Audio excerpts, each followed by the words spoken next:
Hey guys, got me right in the middle of practice. This is Mr. Headband. Johnny G asked me to do it in the bag for you guys, so that's what I'm going to do. We'll go through this really, really quickly. Let me start with the cart. This is my Zupa cart with a soldier bag.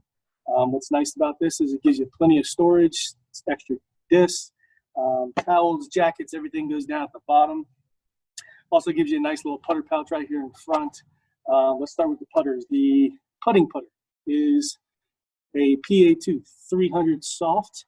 If you haven't tried this out, definitely try out. This plastic is absolutely amazing. This is my putting putter. My throwing putter is also a PA2 with the 350G. A little bit harder, stiffer.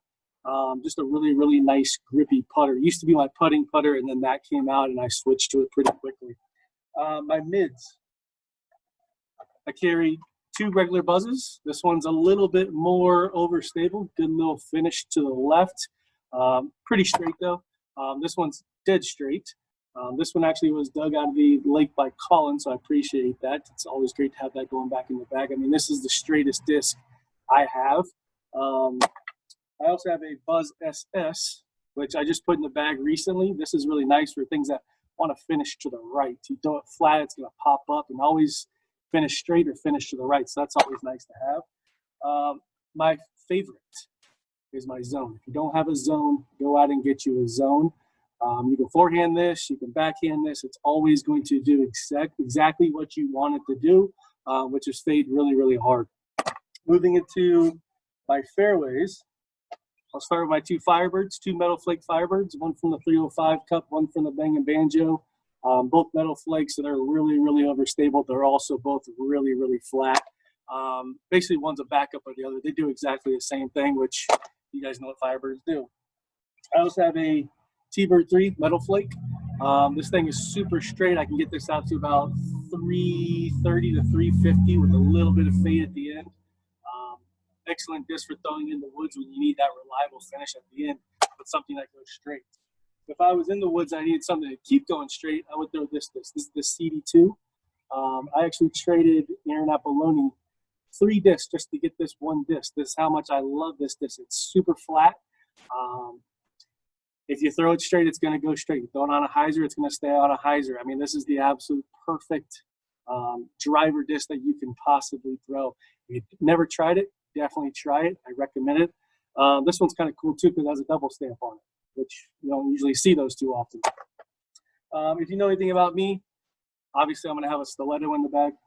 This is one of many that I have. This one here just got put in because I lost one. I threw it on the mountain.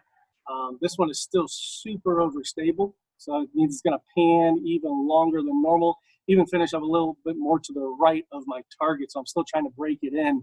But you're not going to have a better forehand or even, you know, tomahawk disc than this if you're fighting the wind. It's made for it.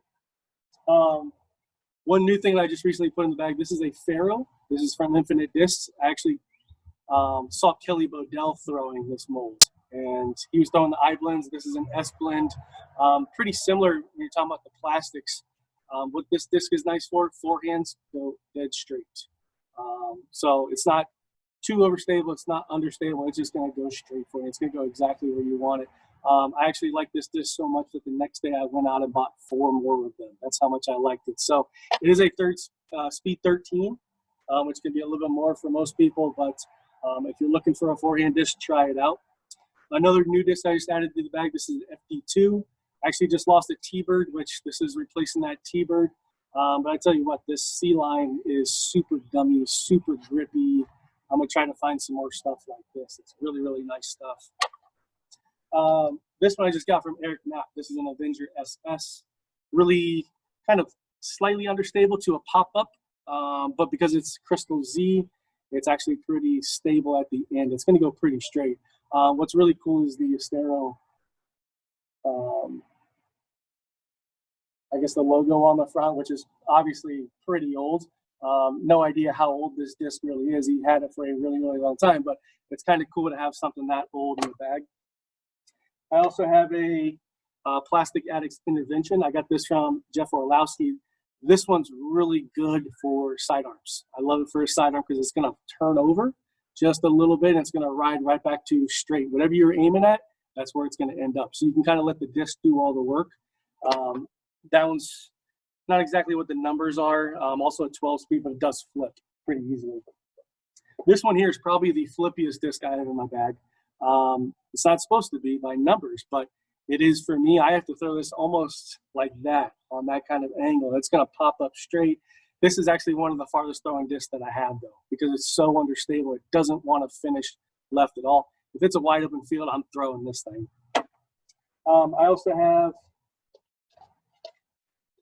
3 nukes. These are my high-speed drivers. These are my go-to drivers. I have a South Florida Open one from a couple years ago. I also have Big Z. This one's only at 169, so this one really bombs.